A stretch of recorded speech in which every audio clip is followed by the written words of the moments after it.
बिस्मिल्लाहिर्रहमानिर्रहीम। ये जो स्टेट बैंक ऑफ पाकिस्तान का एक्ट है 1956, उसके अंदर हुकूमत ने एक फेडरल कैबिनेट की अप्रूवल से एक बिल तैयार किया है।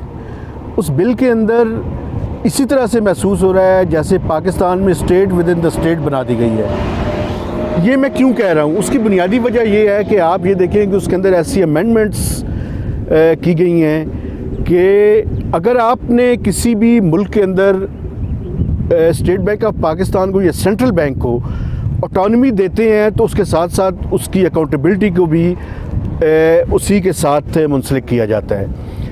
अगर आप जापान, USA के सेंट्रल बैंक्स को देखें तो वो डेफिनेटली वहाँ पे ऑटोनॉमी ज़्यादा है, लेकिन अगर स्टेट बैंक ऑफ पाकिस्तान की ऑटोनॉमी को देखा जाए तो हम थाईलैंड और इसके साथ ब्राज़ील और इस तरह के जो ममालिक हैं उनके हिसाब से पाकिस्तान की इकॉनमी जो स्टेट बैंक को हासिल है वो ज़्यादा है।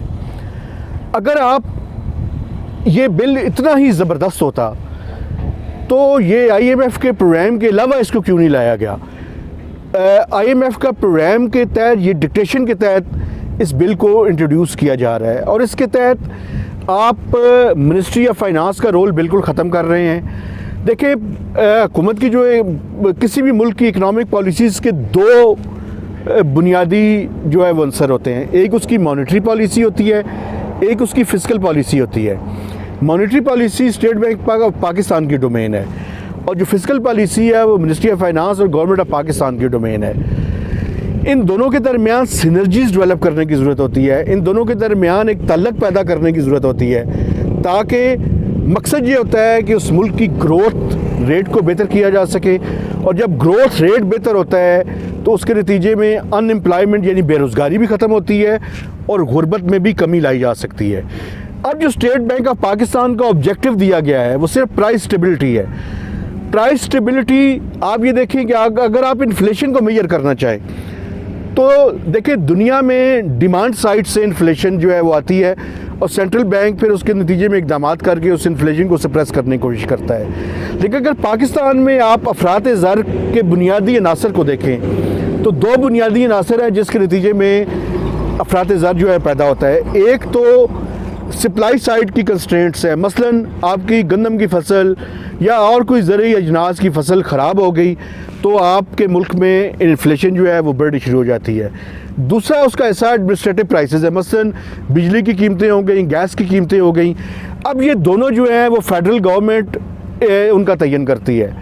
तो आप अगर एडमिनिस्ट्रेटिव तरीके से और जो सप्लाई साइड की कंस्ट्रेंट्स हैं उसको अगर आपने स्टेट बैंक को इन्फ्लेशन सिर्फ टारगेटिंग दे दिया तो उसके नतीजे में आपकी ग्रोथ भी मुतासर होगी और आपके मुल्क के अंदर जो है वो इन्फ्लेशन को भी वो टारगेट नहीं कर सकेंगे और उसकी अकाउंटेबिलिटी का कोई मैकेनिज़्म नहीं है।